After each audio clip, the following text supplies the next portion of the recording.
السلام عليكم ورحمة الله وبركاته. الحمد لله رب العالمين، أشهد أن لا إله إلا الله وحده لا شريك له ولي الصالحين، وأشهد أن سيدنا ونبينا محمدا عبده ورسوله الصادق الأمين. اللهم صل وسلم وبارك على سيدنا محمد وعلى آله وصحبه ومن تبعهم بإحسان إلى يوم الدين. سبحانك لا علم لنا إلا ما علمتنا إنك أنت العليم الحكيم. Para hadirin kaum muslimin muslimat, mukminin mukminat, semoga senantiasa dimuliakan dan diberkahi Allah Subhanahu wa taala. Dalam kesempatan yang singkat ini, saya ingin mengingatkan beberapa amalan. Menurut saya amalan ini rata-rata sudah ditahu oleh orang dan hafal, tapi cukup banyak yang melalaikan, tidak menyadari amalan yang sederhana ini dianugerahkan oleh Allah dengan pahala yang amat-amat besar.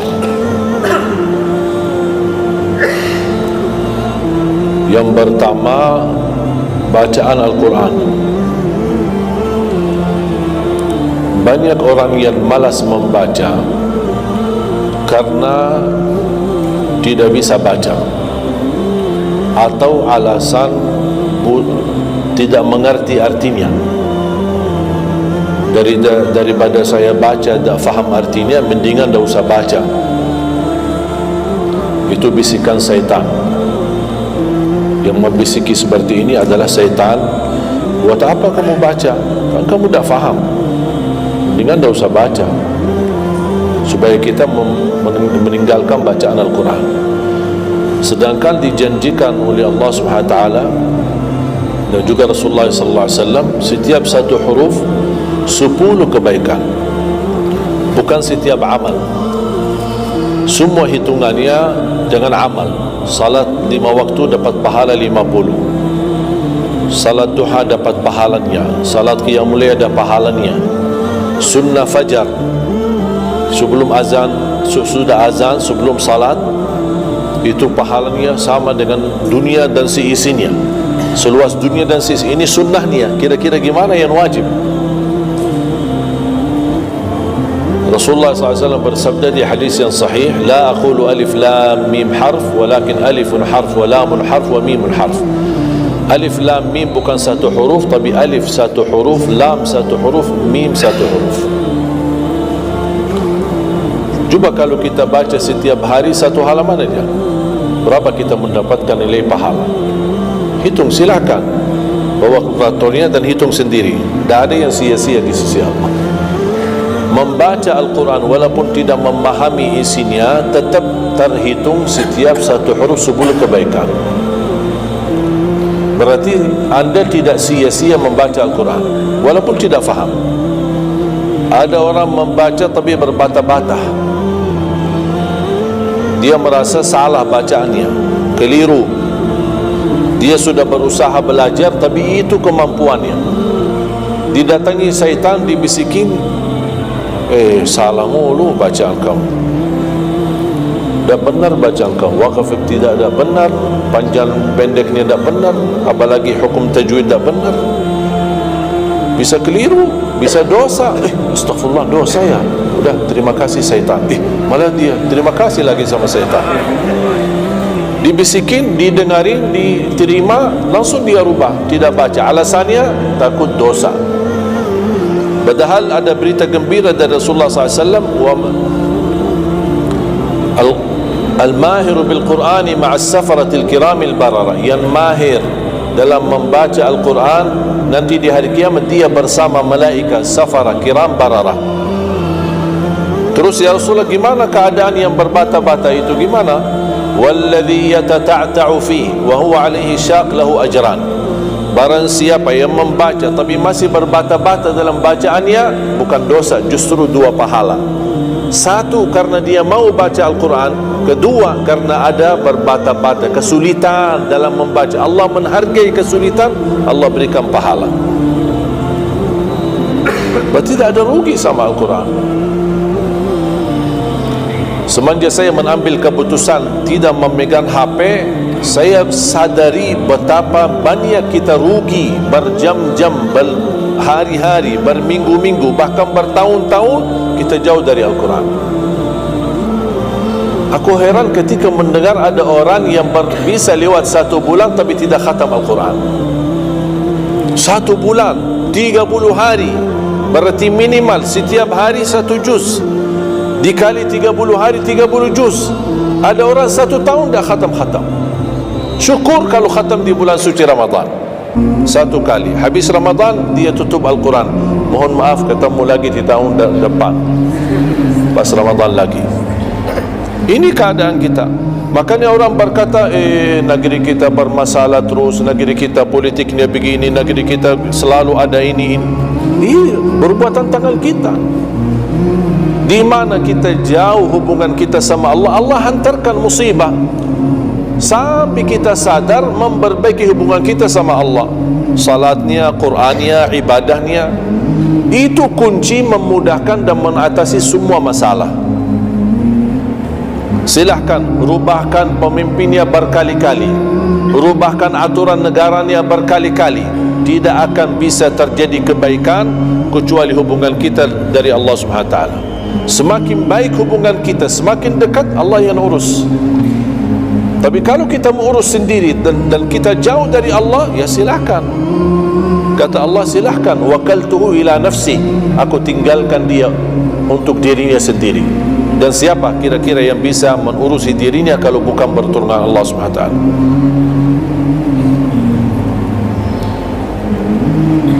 Jangankan bisa khatam Al-Quran dalam 30 hari,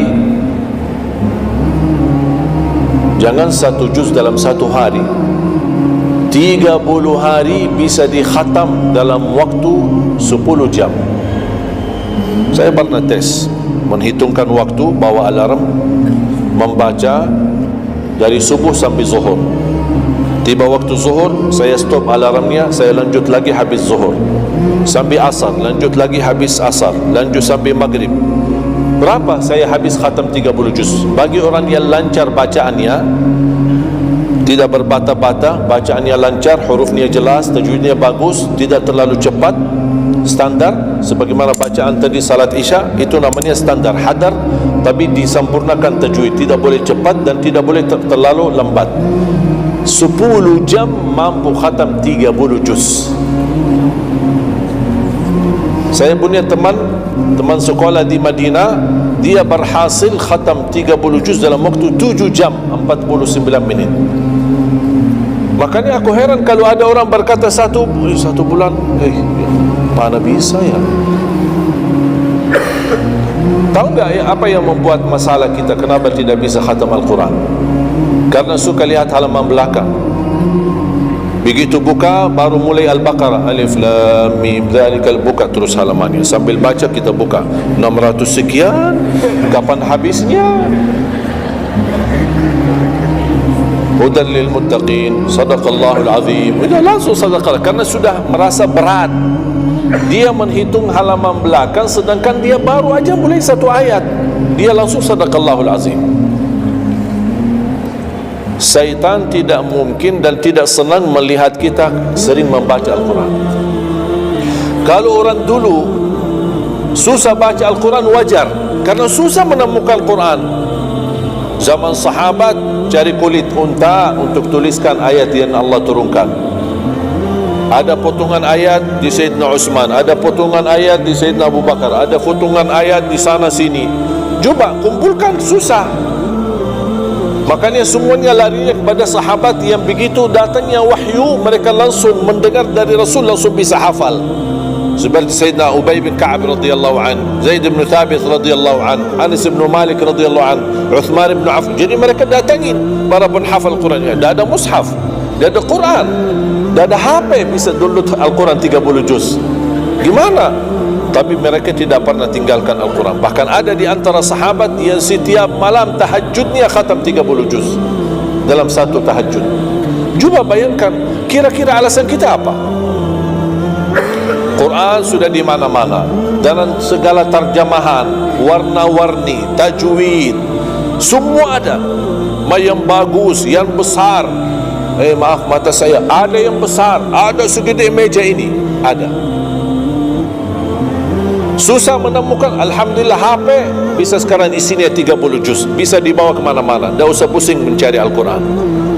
Semua kemudahan, semestinya kita mampu mengalahkan sahabat Rasul, karena kita semua fasilitas ada. Apa yang kita mau bilang sama Allah? Ada seorang,